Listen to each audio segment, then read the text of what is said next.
So my dad has a 10-year visit visa to the UK and my mom has a 2-year one. In this video, I'm going to be sharing my experience of applying for these visit visas for parents. So do keep watching if you want to know about that. Hi guys, my name is Sissy, and if you're new here, I'm a Uganda medical doctor working in the UK, and my parents do have long-term visit visas to the UK. And I see people asking a lot, like on Facebook groups, how can I apply for visit visas like for my parents, or how can I apply for dependent visas? So these are two different things. So dependent visa is where you want your parent to come and live with you like permanently in the UK as your dependent, and that's a really long and difficult process because parents are not considered dependents like in the UK. So it's not like straightforward like how it would be to bring like your spouse or your children. So this video isn't about that, guys, because I really haven't been through that and I don't know all the details, but it's about if you want your parent to be able to come and visit you easily without having to apply for visas all the time. A long-term visa can be up to 2 years, 5 years and 10 years. But every time that you come to visit on this kind of visa, you're only allowed to stay up to a maximum of 6 months at a time. The application takes about 3 weeks and the cost varies depending on obviously the duration of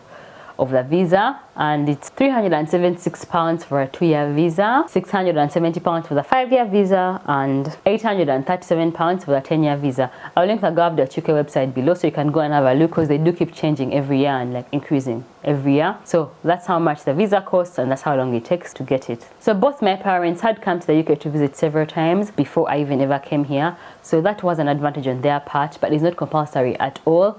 I would say that ideally they should come and visit you at least once before applying for the long-term visa. So they both did come to visit me once before applying for the long-term visa. So for my mom, we applied for the 2-year visa, and that's because she's the one we applied for first and we're not sure like will they even accept it. Let's first try 2 years, and then if we get that next time we'll apply for the 10-year one. So the main thing that they want is, number one, the main reason for your visit. So the time that we applied was nearly 2 years ago actually. I just had a baby, and so the point was that she was coming to visit to help in the early newborn days. So I attached my mat.b certificate, I attached like evidence of like me living here and like working, my job contract. I think I got a letter from the HR saying that I work here and my like period of like working is this, however how long. And then we also had to attach a birth certificate to prove that she's my mom. So really just showing the reasons as to why they should come and visit, e.g. you're the actual child of this person, and then you have like a particular reason. Like for me, my reason was just that we wanted her to come to help me in that newborn period. So she's supposed to come for 2 weeks initially. I do wish we had applied for the longer one though, because now we have to reapply again because it's almost 2 years up, but still it was still a good experience. Second time around when we applied for my dad, now this time because we had seen that it's not that difficult, we applied for my dad, who now got the 10-year visa, and it's pretty much the same thing. Number one, showing that you have a reason why you should be coming to the UK all the time.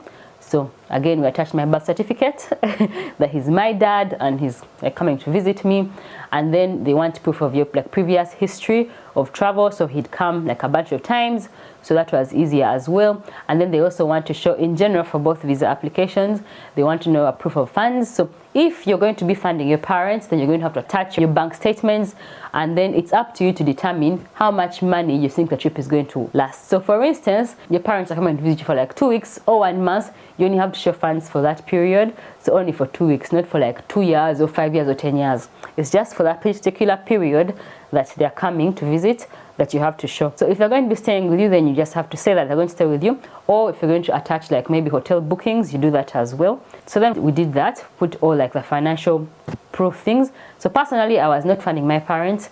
They can fortunately fund themselves, so they attached their own bank statements for their things, and it wasn't a problem at all. The next and I think most important thing is that you have to show strong ties to your home country. So they want to see that your parents that you're inviting to come and visit you frequently are not going to be coming to live here, but actually maybe they have strong ties back to their home countries. So for instance, my parents do have very strong ties back to their home countries, so they attached like maybe their land titles and like proof of property and businesses and things to show that actually really they're not going to be leaving all that back home to come into the UK and be like illegal immigrants. So yeah, be showing proof of ties to home country in that way. And I think one of the biggest ones is like property and businesses that you have back home. You're like saying, I have a life going on, I have things to do back home. So that I think is one of the most important things. So you don't have to apply for both parents at the same time, but I think it's probably easier if you do. And for us, we did not apply for both at the same time just because my dad wasn't able to come the very first time. So I only applied for my mom and then applied for my dad later. But I think it's easier if you apply for both, because then it's like a joint application and you know that you're done. And do make sure that you're showing, number one, proof of funds to fund the trip. Number two, proof of ties to your home country. And also reason for visit. Like you have to have a strong enough reason, which is pretty strong enough if like you're their child and and you live in the UK now. So I think that's good enough, guys. I hope that was helpful, and I hope that you see that it's not that complicated, and good luck in your application as well.